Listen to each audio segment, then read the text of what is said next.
How's it going, guys? Joe here from Big Shark Gaming, and today I'm going to tell you why I think we might be on the verge of the biggest video game collaboration, potentially of all time. Now, first, I want to start you off with the list of the top grossing video games of all time.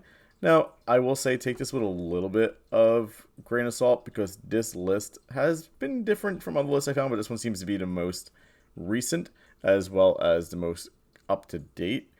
But as you can see, and to no surprise, with $100 billion is Pokemon, a franchise that has been around for 27 years that has really built itself up as a major juggernaut in terms of merchandising, video game sales, as well as like trading card games and pretty much everything here, there, and in between. They even have a game about brushing your teeth. Now, in the list, you see Star Wars, Super Mario, Dragon Ball. This is mostly from like Dokkan. Call of Duty's up here, no surprise.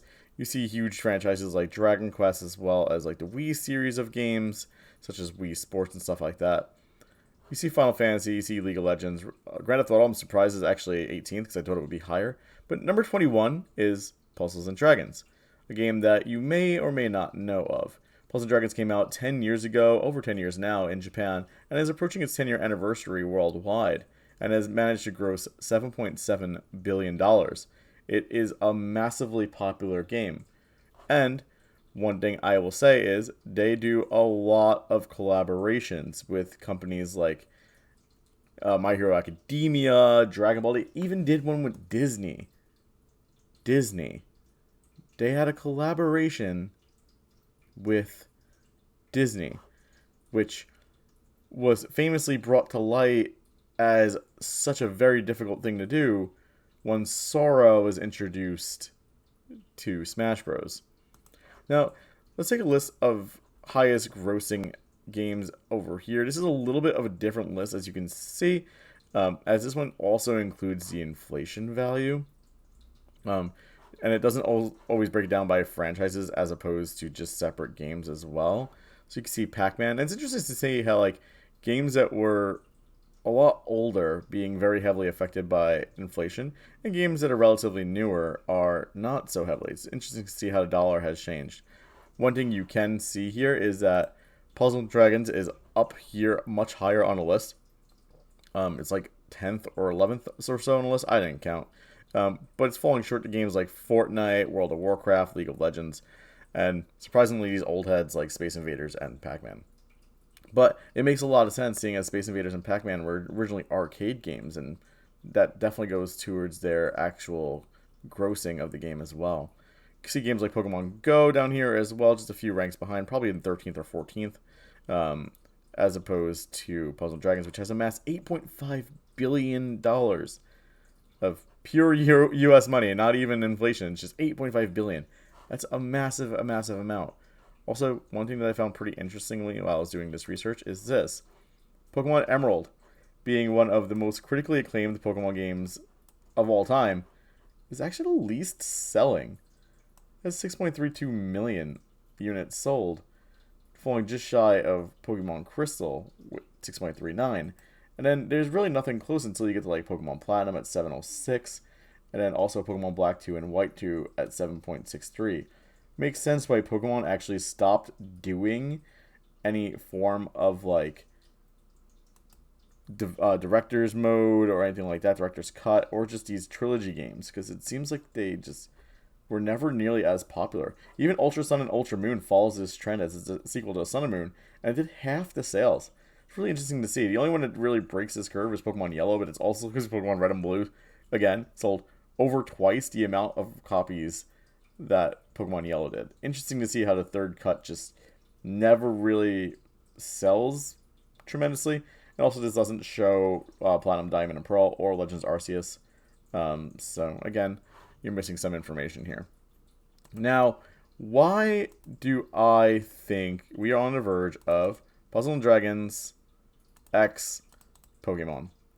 Well, it's like I said before, Puzzle and Dragons has never ever shied away from doing collaborations with other companies.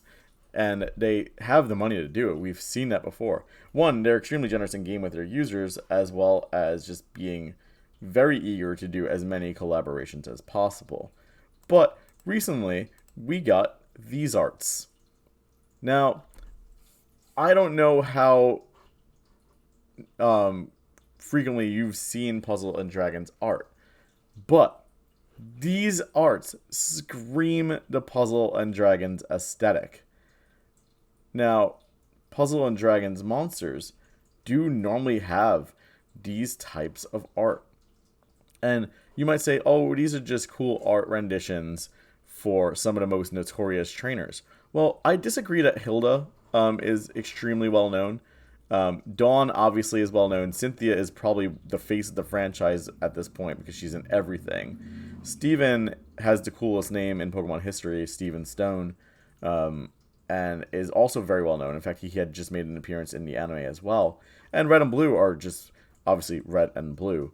But there's one thing that can throw a major wrench into this plan, and that's Hiker. So Hiker is here with his Geodude.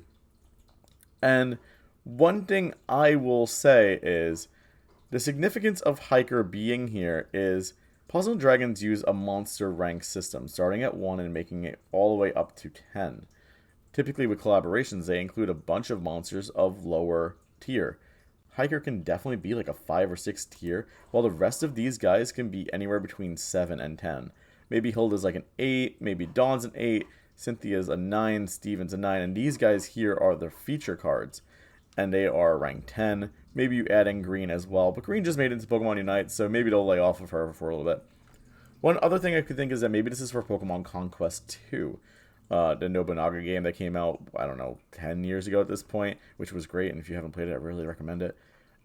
One thing that I don't think that this is for a game like that, and it's definitely not something to do with Pokemon Scarlet and Violet either, because again, these guys are all synonymous with the series, but unless they're bringing back, like that fight thing that they did where you fight older trainers, then I would think this is very unlikely. And also, again, this guy exists, so Hiker being there kind of breaks that as well. But the one thing I have noticed in all these arts is there is a very big inclusion of multiple Pokeballs in every single art. Every single art has multiple Pokeballs, not just one, but several. Red has 2, Blue has 2, Hilda has 3, Dawn has 3, Cynthia has 2, Steven has 3, and heck, even our boy Hiker has 4, and he's a Alolan Geodude. Now, I wouldn't say Alolan Geodude is the most iconic Hiker Pokemon. You usually see him with like Pokemon like Drowsy and not Drowsy, Geodude and like Onix and stuff like that. But you also have some like mid-tier Pokemon trainers that can be used in a collab like this. You have your Bird Trainer, you have Lass, you have Youngsters, you have Beauties, you have Ace Trainers that could fill like a 6 or a 7-star monster and feature something like Dragonair. Because they do commonly use Pokemon like the Dragonair, Como, Gabite. We've seen this throughout the years. And then you have these guys who, realistically speaking, Puzzle Dragons has transforming monsters that when you reach a certain like turn, you have a certain skill cooldown. You can use that skill to evolve. What if it starts off as like Blue and Squirtle, and after like 15 turns evolves this Blue and Wartortle, and then Blue and Blastoise, and has this crazy great art? I don't know. Maybe I'm just wishful thinking here, but I definitely think we're on the verge of a multi-billion-dollar collaboration with Puzzles and Dragons. And if that does happen, well, you guys heard it here first. So let me know what you guys think about these arts. Do you think they're just kind of there and they're just making cool art for the hell of it? Do you think it's leading to something bigger? Maybe a brand new app for Pokemon? Maybe it is a collaboration with Puzzles and Dragons? Maybe it's a collaboration with something else. Maybe it's just a completely brand new Pokemon game that we haven't seen yet before, and it's going to be released on the App Store later this year or early 2023. Maybe it's a tactical RPG to meet things like Dragon Quest Tact, which, much to people's chagrin, is still around. Not mine. I love the game. A little bit bored of it right now, but it's still a really, really great game. But that's a different story. By the way, 10th highest grossing franchise of all time from the list that we saw. But yeah, let me know in the comment down below. I want to know what you guys think. Is this for something else, or is it just Pokemon being fun and releasing cool new artwork for existing trainers? Thank you guys. I'll see you guys in the next one. Bye, everybody.